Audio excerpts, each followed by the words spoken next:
ঝিনাইদহের শৈলকুপায় খন্দকার প্রাইভেট ক্লিনিকে ভুল চিকিৎসায় আরও এক প্রসূতি মায়ের মৃত্যু হয়েছে।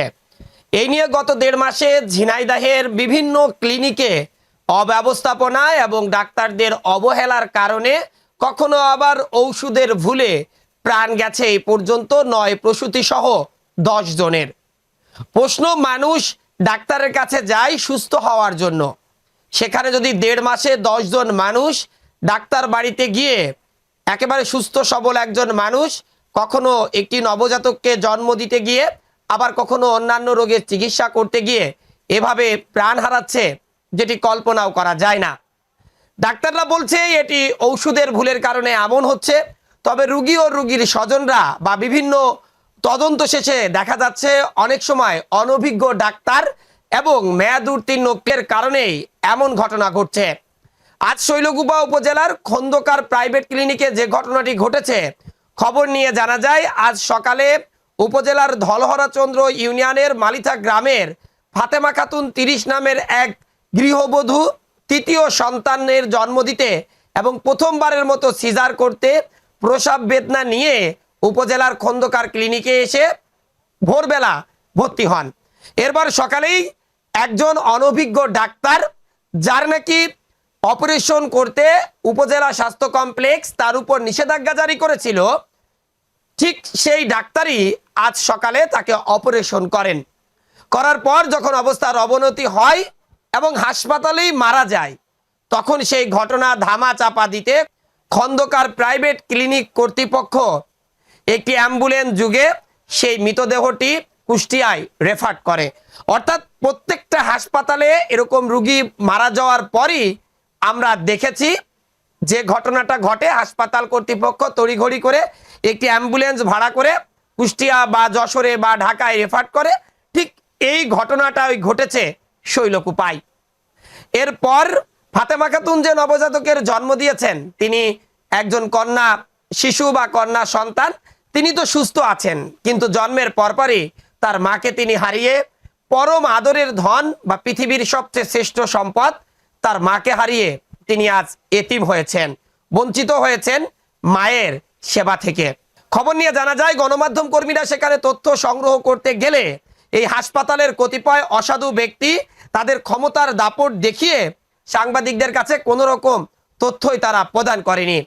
তবে সাংবাদিকরা অধিকতর তদন্ত শেষে বিষয়টি দেখেছেন যে ফাতেমা খাতুন মারা যান, তার স্বামী জাহিদুল ইসলাম একজন কৃষক, এবং তারা সপরিবারে অভিযোগ করেছেন এই বিষয়টি এখন মীমাংসা করার জন্য হাসপাতাল কর্তৃপক্ষ তাদের সাথে বারবার যোগাযোগ করছে।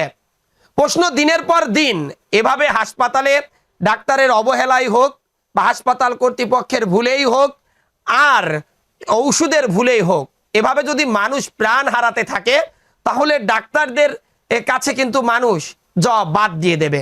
ভাবছেন এমনটি কেন বলছি? উপরে আল্লাহ, নিচে এই ডাক্তার, এই দুটো মানুষের উপর কিন্তু এই সমাজের মানুষ বা আমরা খুব বিশ্বাস করে থাকি। তো কথা না বাড়িয়ে চলুন, গত 1.5 মাসে ঝিনাইদহের কোন কোন হাসপাতালে রোগীরা মারা গেছেন, কতজন করে মারা গেছেন তার একটি রিপোর্ট আমাদের হাতে এসেছে, সেটি আপনাদের পড়ে শোনাই। রাবেয়া হাসপাতালে একজন মারা গেছে, দারুস শেফা ক্লিনিকে একজন মারা গেছে, প্রিন্স হাসপাতালে একজন মারা গেছে। এই দারুস শেফা ক্লিনিকটি হচ্ছে যে জেলার কালীগঞ্জ উপজেলায় অবস্থিত। শামিমা ক্লিনিকে 2 জন মারা গেছে, হাসানুজ্জামান ক্লিনিকে একজন, তাসলিম ক্লিনিকে একজন, আল আকসা ক্লিনিকে একজন। এরা সিজার করতে যে মারা যায় এবং আজকে আরো একজন যুক্ত হলো শৈলকুপার খন্দকার প্রাইভেট ক্লিনিকে ফাতেমা খাতুন নামের আরো এক নারী, এবং এর বাইরেও ইসলামী হাসপাতালে একটি কন্যা সন্তান বা আমাদের বোন, যার বয়স একেবারেই কম, সেই বোন ক্লাস 9-এ পড়েন কালেক্টরেট স্কুলে ঝিনাইদহে। এর বাইরেও জেলার ইসলামী হাসপাতালে আরো এক বোন দীর্ঘ 25 দিন মৃত্যুর সাথে পাঞ্জা লড়ে ভুল অপারেশনের কারণে তিনিও প্রাণ হারিয়েছেন। অর্থাৎ এই যে 10 জন মানুষ মারা গেল, এই 10 জন মানুষ মারা যাওয়ার পরে হাসপাতাল কর্তৃপক্ষ এবং ডাক্তাররা কি করেছে, সেই প্রশ্নের উত্তরগুলো যদি আমি দিই। আমি কয়েকটা ঘটনার সাক্ষী। অধিকাংশ ঘটনায় দেখেছি ডাক্তাররা প্রথমে আসলে যখন রোগীটা মারা যায় তড়িঘড়ি করে রোগীর স্বজনদের না জানিয়ে অ্যাম্বুলেন্স ভাড়া করে তাকে রেফার করে দেন এবং পথের মাঝে যে দেখে যে রোগী মারা গেছে। আর যে রুগীর স্বজনরা একটু চালাক চতুর, তারা বুঝে যায় যে তাদের রুগী মারা গেছে, তখন যখন হুলুস তুলুস করে, তখন 2 লাখ বা 3 লাখ বা 4 লাখ টাকার বিনিময় সেটা তারা মীমাংসা করে নেয়। অর্থাৎ এই ঘটনায় ঢালাওভাবে সংবাদ প্রচার হলেও তেমন কোনো ফলাফল আসছে না। অর্থাৎ যে বাদী পক্ষ থাকে তারা টাকার কাছে বিক্রি হয়ে যাচ্ছে। হয়তো আজকের ঘটনাটাও টাকার কাছে মীমাংসা হয়ে যাবে, কিন্তু আর কতদিন, আর কত মানুষের বুক খালি হলে তবে আমাদের এই হাসপাতালগুলো যারা নিয়ন্ত্রণ করে তাদের চক্ষু খুলবে, এই প্রশ্নটা কিন্তু থেকেই যাচ্ছে।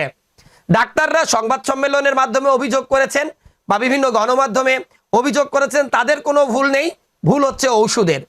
আমার প্রশ্ন, একজন রুগীকে যদি সিজার করতে হয় বা সার্জারি করতে হয় তাহলে কয়জন ডাক্তারের দরকার?